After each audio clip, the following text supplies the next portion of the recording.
If you go back in time, there was something called Web 2.0, which basically referred to, from what I recall, the idea of adding a comment section to various websites so that users could interact with the content creators. And that's where YouTube started, that's where Facebook started, MySpace, all these different websites were considered web. A few weeks ago, I got an email from someone who works for Audified in their marketing department, and they asked me if I could make a review and a small tutorial for their new plugin called SpeakUp. Now, either they did not see my previous DW drum enhancer review, or they don't care. Either way, not every product is the same. And since they asked nicely, I figured I would give the company another shot to impress me with one of their products. This is a review of version 1.0.0, and neither Audified nor a third party are paying me to make this video. I'm just using the 30-day trial that anybody can download and use as long as you have an iLock. And if this plugin is another dud, then I will have no problem saying so. The marketing verbiage for SpeakUp is as follows. Creating voiceovers has never been easier. SpeakUp was created to simplify the process of creating voiceovers and YouTube shows. Speak up so they can hear what you say. The point of this plugin, and I'll bring it up right now, is that when you are mixing a voiceover narration track with music, the music is loud until the narration starts. And then when the narration stops again, the music fades back up. This is a very common and time-consuming task. SpeakUp's purpose is to save audio engineers time and make it so easy that even the talent can use it. Well, we shall see about that.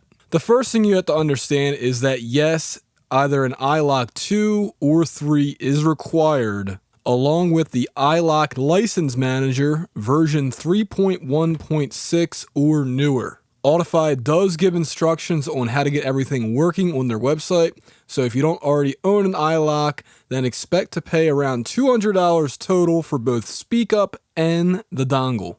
Step 1, which Audified does not state in their manual, is that you need to balance the overall volume level between your voiceover tracks and the music.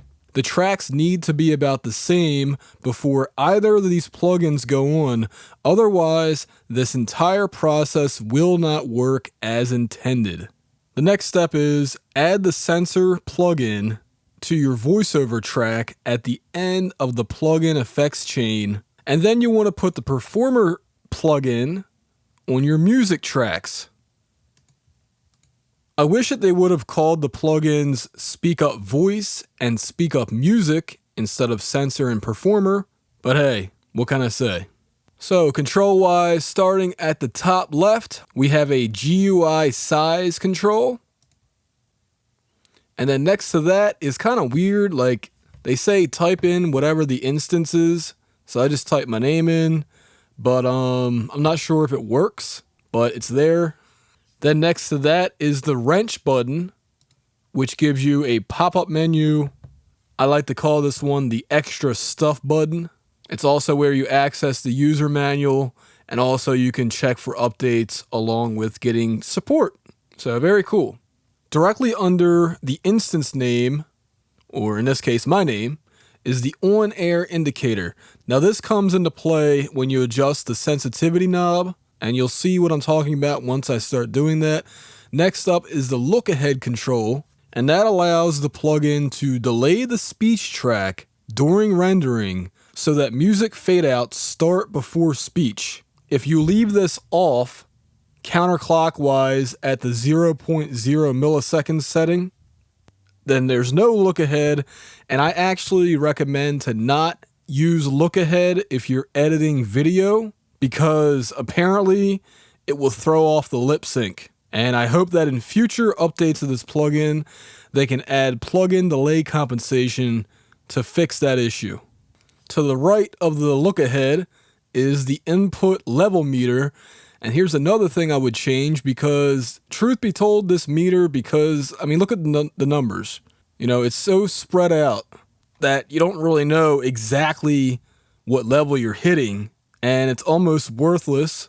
So what I would do is move these knobs up, move this meter down so that the meter covers the entire width of the plugin, and then we could see like little numbers. You know, maybe give an indication of the number, the peak number somewhere, and then it'll be a useful meter. But for right now, it's kind of just there to look nice, I guess.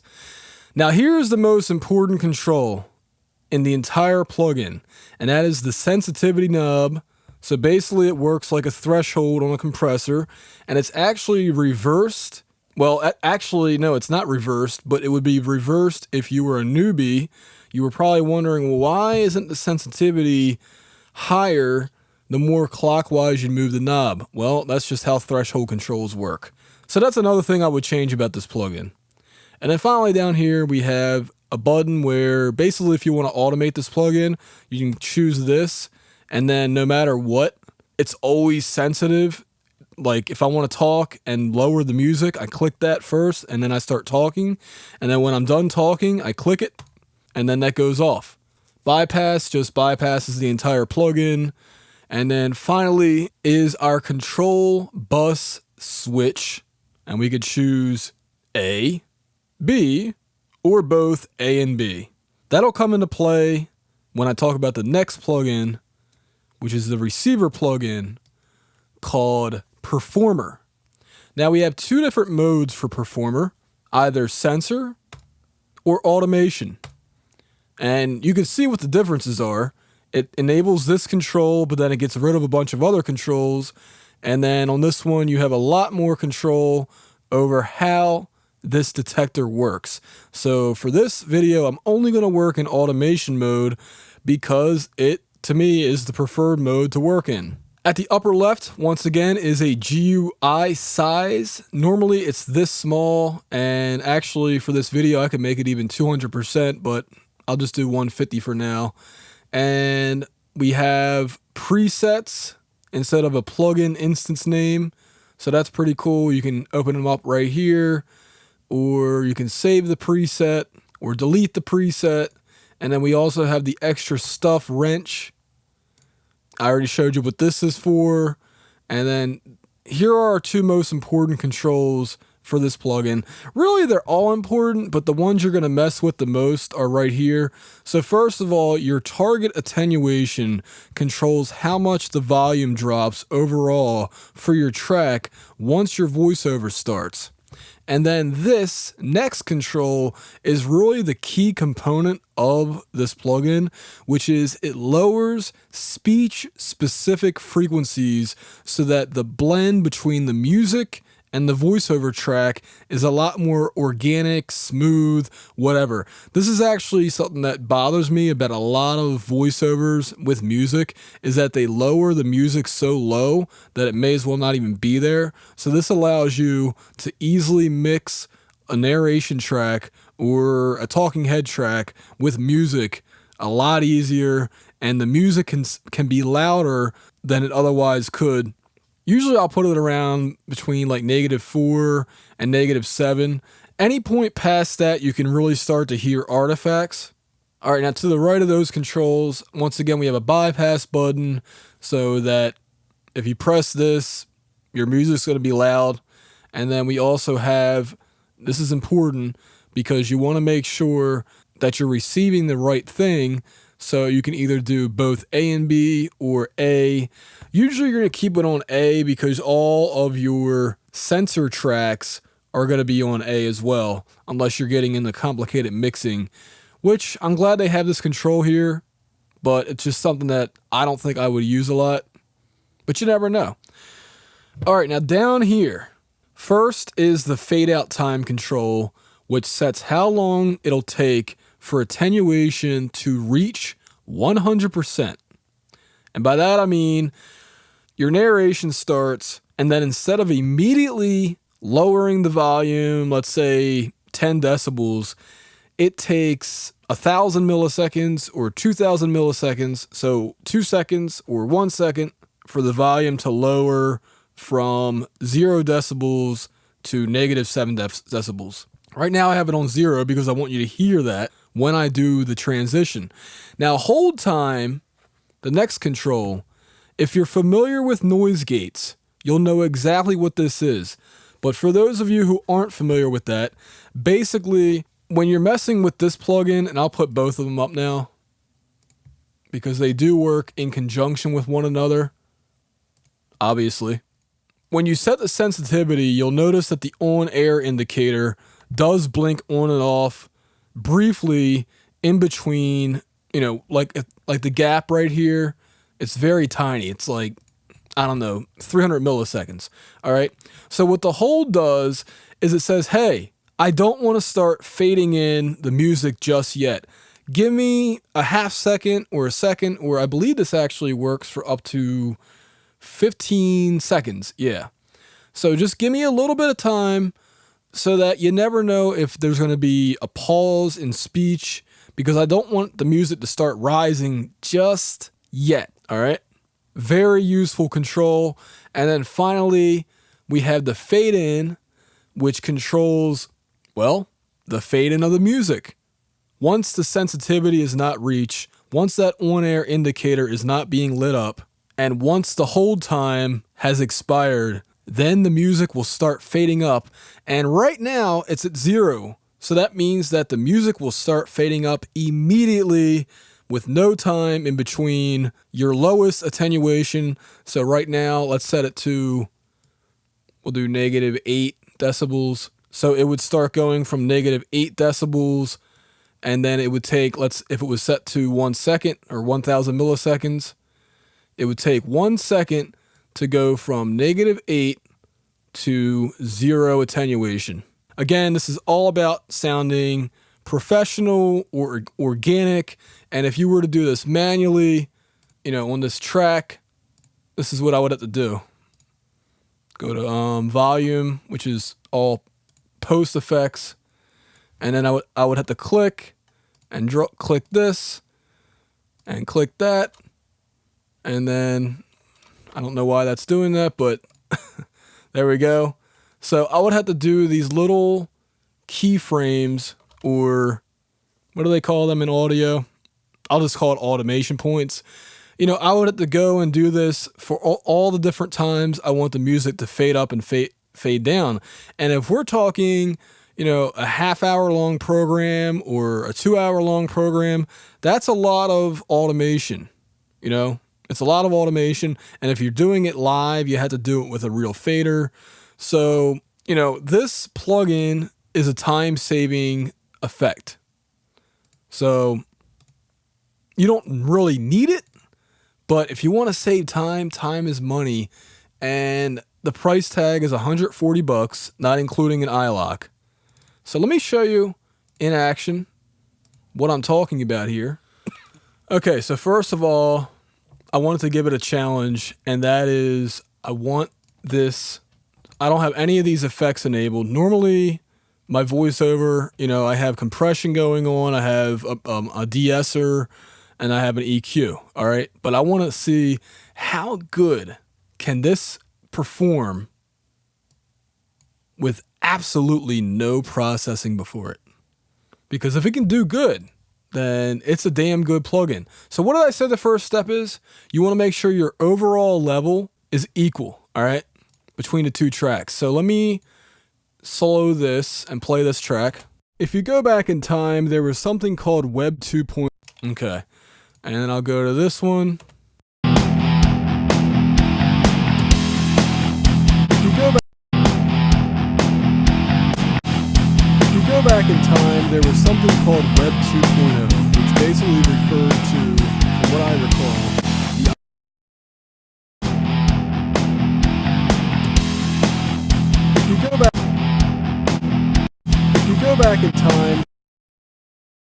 if you go back in time, there was something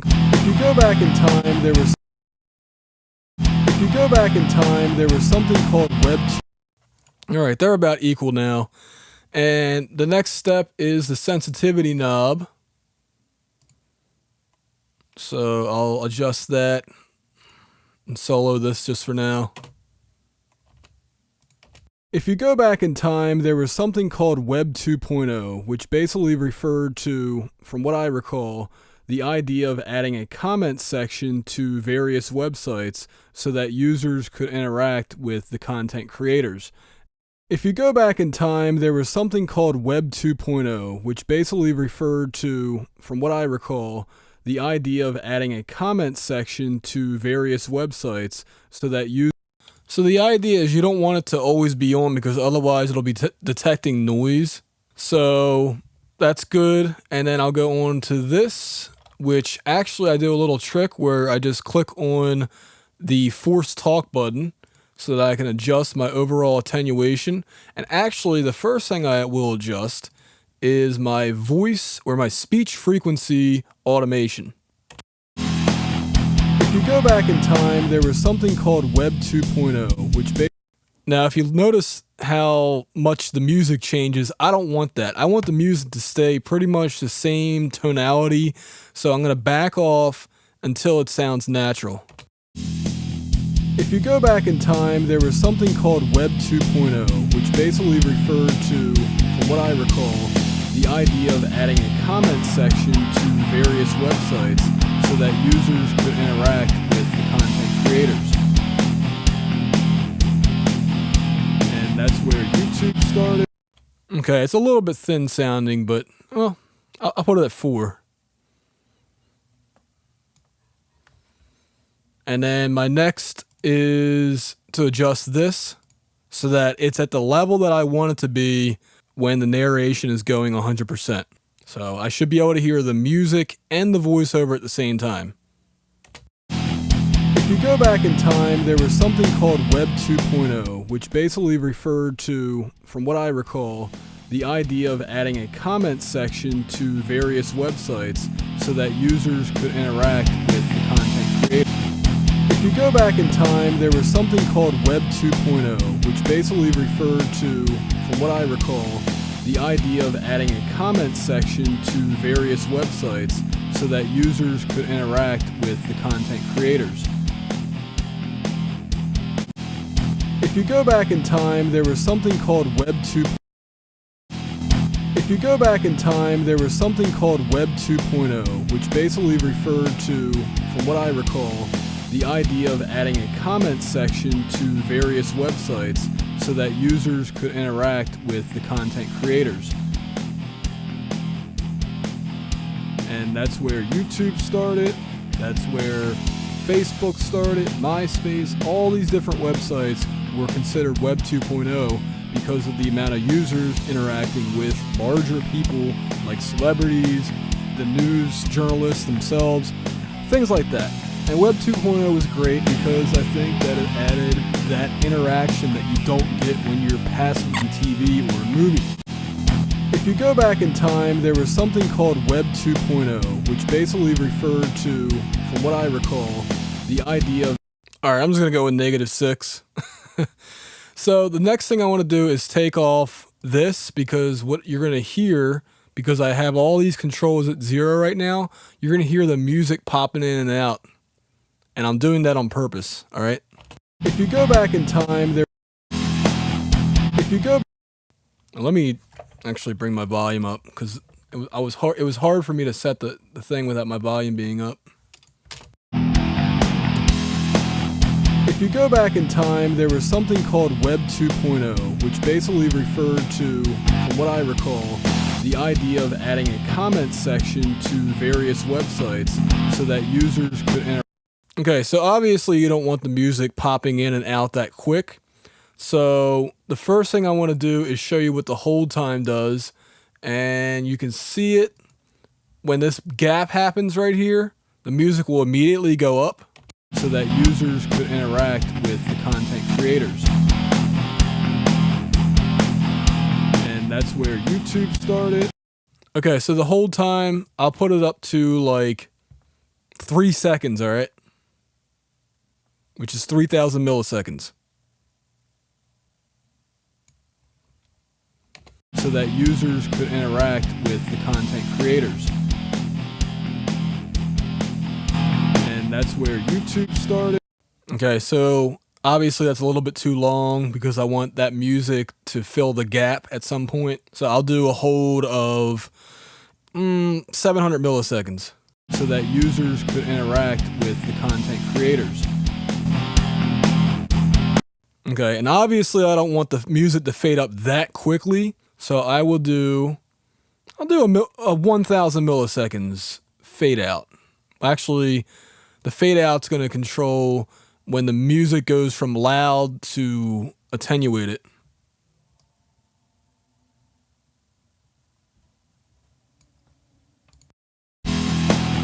If you go back in time, there was something called Web 2.0, which basically referred to... If you go back in time, there was something...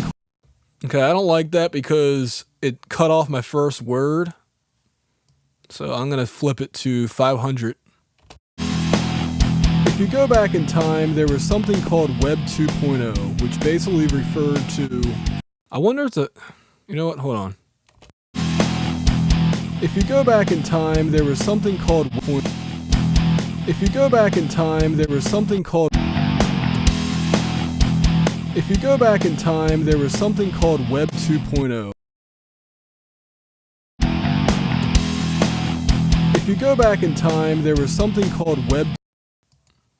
Yeah, so like I said, if you're doing video, you don't want to have look ahead on, but if you're just doing a podcast or something like that, then the look ahead, as long as the look ahead is equal on all of your voiceover tracks, you'll be fine. But if you only have this on one voiceover track, it will screw up the synchronization with the other ones. So for now, I'm just going to keep that off. I'm going to put this on, let's try 300 milliseconds. If you go back in time, there was something called Web 2.0. That's too quick. All right, I'll try 500 again. If you go back in time, there was something called Web 2.0. If you go back in time, there was something called Web 2.0, which basically referred to, from what I recall, the idea of adding a comment section to various websites so that users could interact with the content creators. There's not enough attenuation, so I'm going to adjust that now too. If you go back in time, there was something called Web 2.0, which basically referred to, from what I recall, the idea of adding a comment section to various websites so that users could interact with the content creators. If you go back in time, there was something called Web 2.0, which basically referred to, from what I recall, the idea of adding a comment section to various websites so that users could interact with the content creators. Okay, so we're almost all the way there. The last thing I want to do is adjust my fade-in time. I'm going to start with 2 seconds, and if I have to decrease it, I will.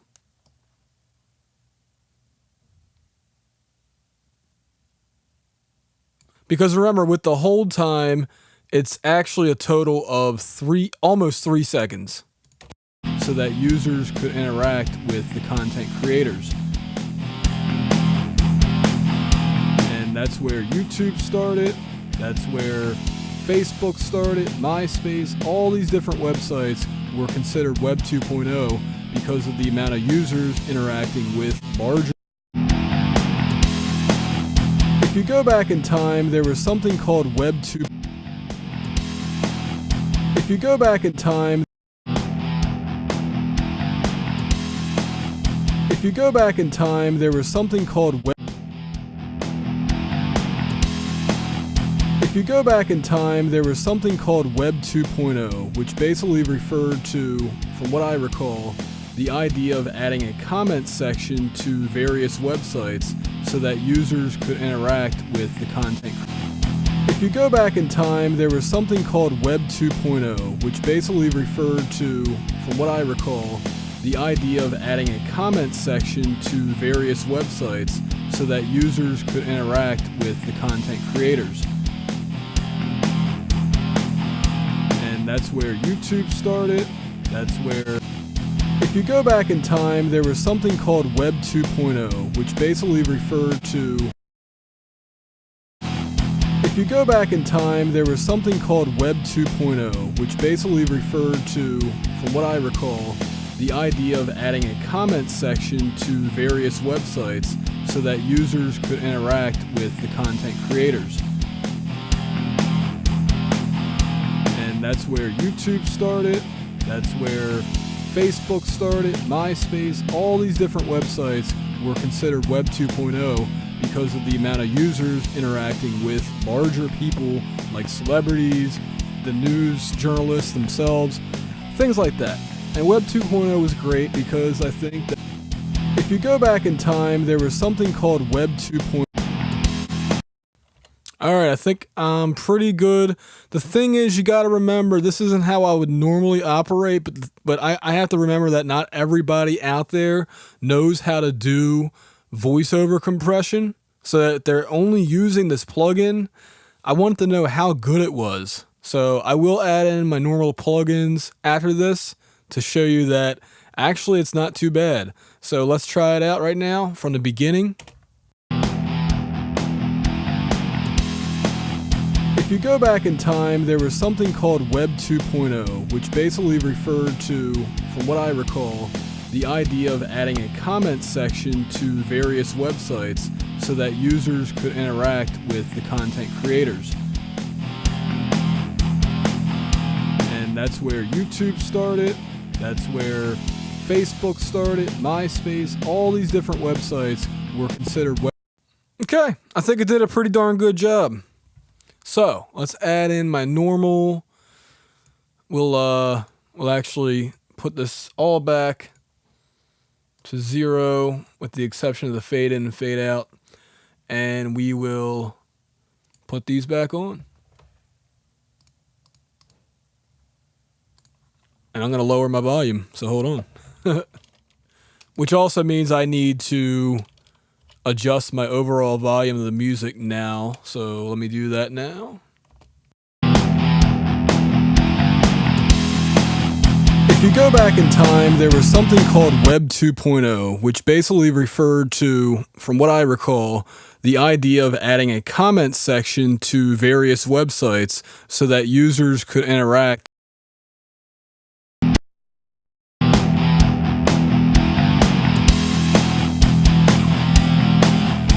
Called Web 2.0, which basically referred to, from what I recall, the idea of adding a comment section to various.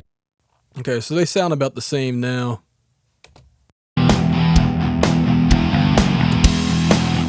If you go back in time, there was something called.